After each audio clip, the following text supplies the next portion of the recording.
So the black webbing, that's where it holds all your rebar. You can snap that into place. But these are also, and it holds the two walls together, but it's also anywhere where there's wording, that's where the webbing comes into the foam, and those are your studs that you can screw into. So you need to screw into, you don't want a nail because the nail will blow it out, but you can screw into these. It can hold siding, it can hold drywall, it can hold hundreds and hundreds of pounds. And then you can see each block has all these little teeth that snap together. And so the two blocks snap together like Legos almost. And then you can see here, the webbing, it has these teeth that, that all click together and hold it in place. So it just all holds together like that. Mm-hmm. Then concrete's gonna go inside. Yep, so concrete gets filled, and then if say there's a door here, they would just put wood up here, that's your window or door buck, and they screw the door, they would tap con into the slab, and then they put plywood or 2x4s on either side, and again they can just screw those to your screw points that are your studs to hold it from racking side to side. And then and then they put tap cons through in this case they put tap cons through, and then when the concrete was poured, it gives those tap cons, it goes around the tap cons and grabs onto them. Other people they'll do what's called porcupining, where when they put the buck in, they would actually put screws in from the other side, and not all the poking all the way through, but just into the wood, and then that gives again the concrete something to grab onto. And then you can get pre-made bucks from like your Nudura or whatever some are foam, where your buck is now a foam instead of wood, and it has channels that have been like a rabbet that has been cut into it, and the concrete would key into those channels. Or you can they sell wood ones too, same thing, it's just a rabbet that's been cut into the back side of the buck, and the concrete fills into those channels and keys into it. But this is kind of a cheap, easy way to do it with just just a 2x10 that they screwed tap cons through, and then when they pour it, the concrete cures around the screws, and then it's tap cons down to the slab.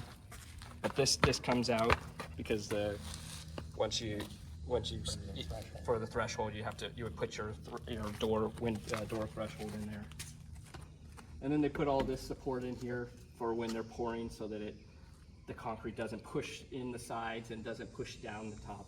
But this can you can see they cut one area out already, took one thing.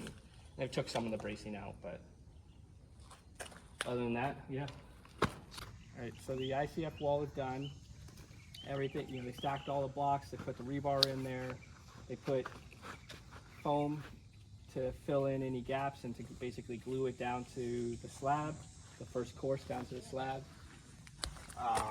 Prior to pouring, they'll drill holes through the foam, and they'll run like a PVC pipe. This is for like a hose bib, that's for electrical stub, and then they fill the gap with foam just to hold it in place.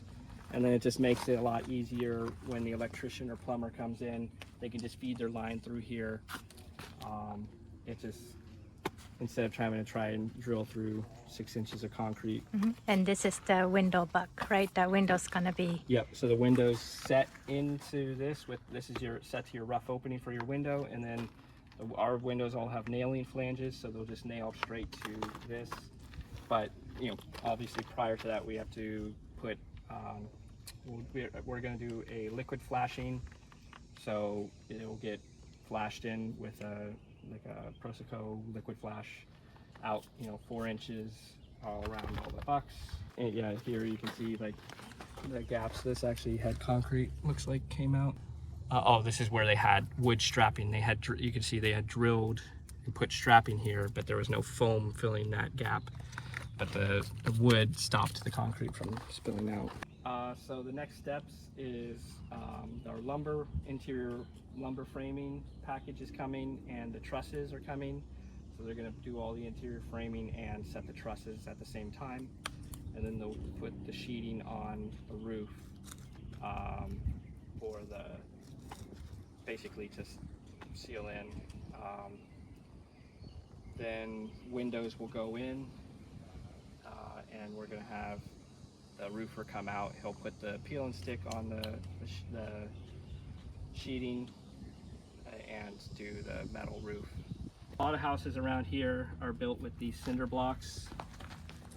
They'll mortar between each block, and then they'll put rebar down in the cavities, and they'll fill some of it with concrete, but you don't get a solid pour. Also, your wall is this thick, which is like 6 inches or so, 6 or 7 inches versus 11.5-inch thick wall. Yeah, plus concrete inside. Yeah, solid pour concrete, and you already have your insulation built in. You don't need furring strips like when they do this. In order to hang the drywall, they have to put on the inside. They have to put wood furring strips in order to attach your drywall to your exterior, your walls. But this has that black webbing that I was showing earlier, that you can just drill right into to attach your drywall. So it's all kind of built in one system. Really durable, really super strong. High R value. Very high R value. Also the other benefit is that it's continuous insulation and continuous air barrier. So it's very easy to get these houses super airtight, which comes with its own challenges. You'd have to make sure you're bringing in fresh air and dehumidifying, because some of the issues with these could be that you build up humidity because they're so airtight. But as long as you plan ahead with your HVAC guy, they can put a dehumidifier on your system so you keep the air at a good 50% relative humidity or something like that. Okay, cool. Yep.